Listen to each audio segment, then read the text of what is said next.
La reacción del presidente y la reacción del PSOE, bastante previsible por otra parte a estas alturas de nuestras vidas, ha sido negarle credibilidad, como les digo, al corruptor, alegando que... Antes de seguir con las palabras de Alsina, recuerda en suscribirte y darle a la campanita para no perderte ninguno de nuestros futuros vídeos.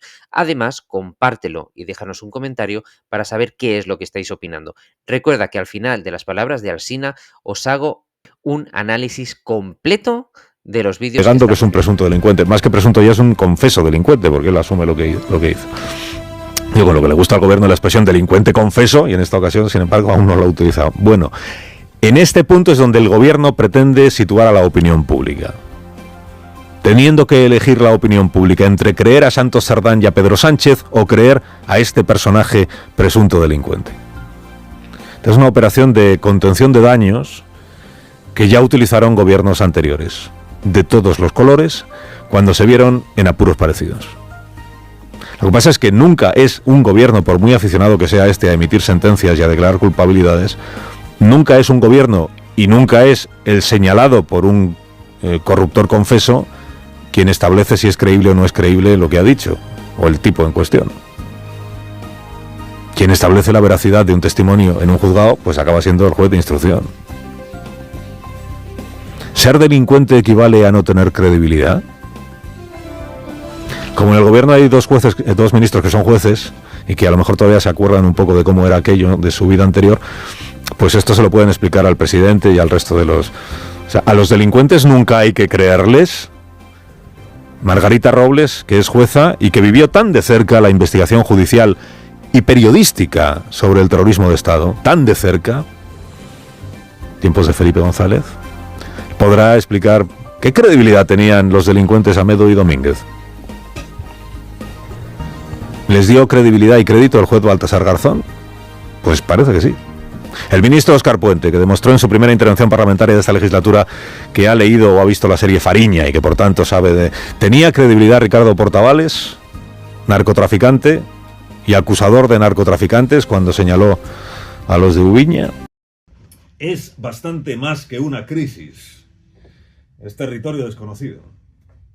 El gobierno y el PSOE han entrado en terra ignota, en tierra desconocida, porque el problema, gordo problema, inesperadamente gordo, que desde ayer tiene el Partido Socialista, no es no es solo por lo que sucedió en el juzgado, como por lo que sucedió en la puerta de la prisión.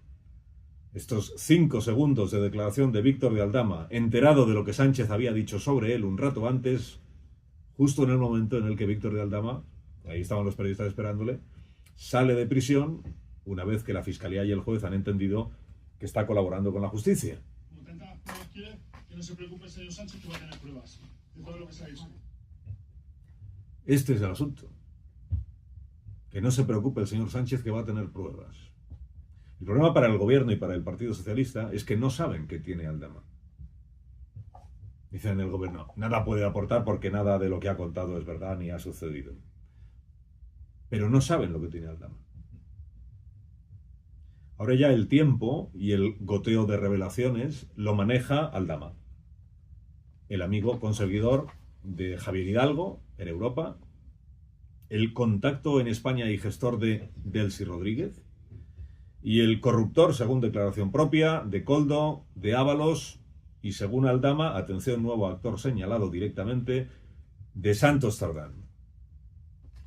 ¿Qué munición tiene Aldama? Que ya se ve que contactos sí que tenía. Javier Hidalgo, Delcy Rodríguez, que si la adjudicación esta que estaba pendiente en México, del Tren Maya, que si los de los hidrocarburos. El juez Pedraz, que es quien había mandado a prisión preventiva a Aldama por el caso de los hidrocarburos, decretó ayer su excarcelación, porque entiende el juez, compartiendo el criterio de la Fiscalía, que la prisión ya no es necesaria porque ya no hay riesgo de fuga ni riesgo de destrucción de pruebas. O sea, entienden el juez y la Fiscalía que al declararse Aldama corruptor y admitir, por tanto, la comisión de delitos, está colaborando con la justicia. Aprovechemos esta mañana para releer este mensaje que escribió el ministro de Justicia, Bolaños, cuando hace 20 días el gobierno indultó al miembro de la trama Gürtel que tiró de la manta, José Luis Peñas. El mensaje dice: Quien colabora con la justicia tiene el apoyo del gobierno. El análisis comienza con una verdad contundente. La reacción del presidente del gobierno y del PSOE ante las acusaciones de un presunto corruptor no sorprende a nadie. Es un guión repetido, una maniobra previsible para desacreditar a quien lanza las acusaciones, tachándolo de delincuente confeso. Sin embargo, esta vez hay un matiz inquietante. El acusado acepta su culpabilidad y al hacerlo da un giro inesperado al tablero político. El gobierno, en lugar de asumir una postura de prudencia o de respaldo a la justicia, parece empeñado en desviar la atención, en forzar a la opinión pública a elegir entre dos relatos, el del propio Ejecutivo, del que estamos acostumbrados a que nos mientan y no intenten manipularnos, y el del acusado, que no olvidemos que es un presunto delincuente confeso. Este último, convertido en un actor inesperado de una trama digna de un thriller político, promete pruebas que podrían sacudir los cimientos de la Moncloa. ¿Cómo llegamos a este punto? Y lo más importante, ¿hasta dónde puede llegar esta crisis que ya empieza a parecer un abismo sin fondo? Es aquí donde emerge el terreno desconocido al que ha entrado el PSOE. Este escándalo no es uno más de los tantos que sobrevuelan el ambiente político. Es un asunto que combina corrupción, declaraciones explosivas y una guerra de narrativas donde los jueces, ministros y periodistas juegan papeles cruciales, mientras el gobierno intenta minimizar el impacto. El tiempo parece jugar en su contra. Las declaraciones de Víctor Aldama realizadas justo después de su salida de prisión, abren un nuevo capítulo lleno de incertidumbres. En el núcleo de esta trama se encuentran personajes que, por su perfil y las acusaciones que sostienen, parecen sacados de una novela negra. Víctor de Aldama no solo se autodetermina corruptor, sino que, con una mezcla de desafío y cálculo, anuncia que tiene pruebas contundentes. Este movimiento ha puesto al gobierno en jaque. ¿Qué tiene en su poder Aldama? ¿Cuánto daño puede infligir a un ejecutivo que ya se encuentra en una posición delicada? El gobierno, aficionado a emitir juicios rápidos y sentencias mediáticas, se encuentra ahora en una encrucijada ética y política. Debe desacreditar totalmente a Aldama, arriesgándose a que sus revelaciones tengan respaldo documental, o debe adoptar una postura más cauta y permitir que la justicia siga su curso. El problema es que cada paso que da parece hundirlo más en el lodo de la sospecha. En este contexto, dos figuras destacadas del gabinete, Margarita Robles y Óscar Puente, podrían aportar perspectivas valiosas. Robles, una veterana en los entresijos judiciales y políticos, conoce bien los dilemas de dar credibilidad a declaraciones de personajes turbios. Como recuerda Alsina, no es la primera vez que en un confeso delincuente aporta información clave en casos de alta relevancia política. Los nombres de Amedo y Domínguez, figuras centrales en los escándalos de los GAL, son un recordatorio de que incluso los personajes más oscuros pueden ser fundamentales para desentrañar verdades incómodas. Por otro lado, Óscar Puente, con su estilo directo y un discurso que evoca referencias culturales, como la serie Fariña, también puede arrojar luz sobre el delicado equilibrio entre verdad y credibilidad. Sobre todo si se dedica a poner tweets, ¿verdad? En el caso de Ricardo Portavales, un narcotraficante convertido en delator, su testimonio fue crucial para desarticular redes de crimen organizado. ¿Por qué entonces el gobierno parece tan renuente a considerar lo que Aldama pueda aportar? ¿Es porque saben algo que nosotros no sabemos o porque temen precisamente lo que podría revelarse?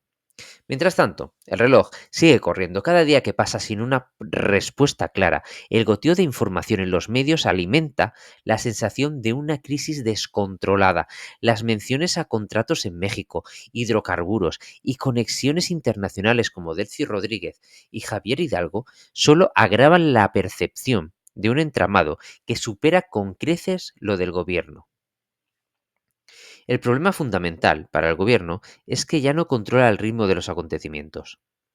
Aldama ha asumido el rol de protagonista, un papel que el Ejecutivo no previó y para el cual no parece preparado. al declararse colaborador con la justicia, ha conseguido salir de prisión. Un movimiento que legitima al menos parcialmente sus declaraciones. Y es que el juez sí que las pone como mínimo como que está colaborando con la justicia. Esto coloca al gobierno en una posición extremadamente vulnerable. Cada nueva revelación puede convertirse en una bomba de relojería, y más cuando los políticos intentan convencernos que es mentira, pero los jueces le están dando credibilidad. El contexto reciente añade un elemento irónico y devastador para el gobierno. Hace apenas unas semanas, el ministro de Justicia, Félix Bolaños, celebraba públicamente el indulto de José Luis Peñas, un miembro de la trama Gürtel, que se convirtió en clave para destapar una de las mayores redes de corrupción de la historia de España. Quien colabora con la justicia tiene el apoyo del gobierno, decía entonces. Pero ahora, enfrentado a un nuevo delator, el discurso cambia radicalmente, porque empiezan a verle las orejas al lobo.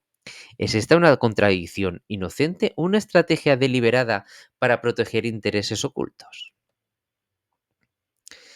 El desenlace de este caso es incierto, pero lo que sí está claro es que el gobierno y el PSOE enfrentan una prueba de fuego. Las palabras de Aldama, que no se preocupe el señor Sánchez, que va a tener pruebas, resuenan como un desafío directo. Cada declaración, cada documento y cada testimonio que salga a la luz será una pieza más en un puzzle que amenaza con redefinir el panorama político español. ¿Estamos ante un caso aislado o es el principio de algo mucho más grande? En el canal Detrás del Discurso seguiremos desentrañando cada capa de esta historia, analizando no solo los hechos, sino también las estrategias, los silencios y las contradicciones que nos muestran lo que realmente ocurre tras el telón de la política. Si quieres entender lo que está pasando y ser parte de este análisis crítico, no olvides suscribirte y activar la campanita de notificaciones. Lo mejor o lo peor aún está por venir.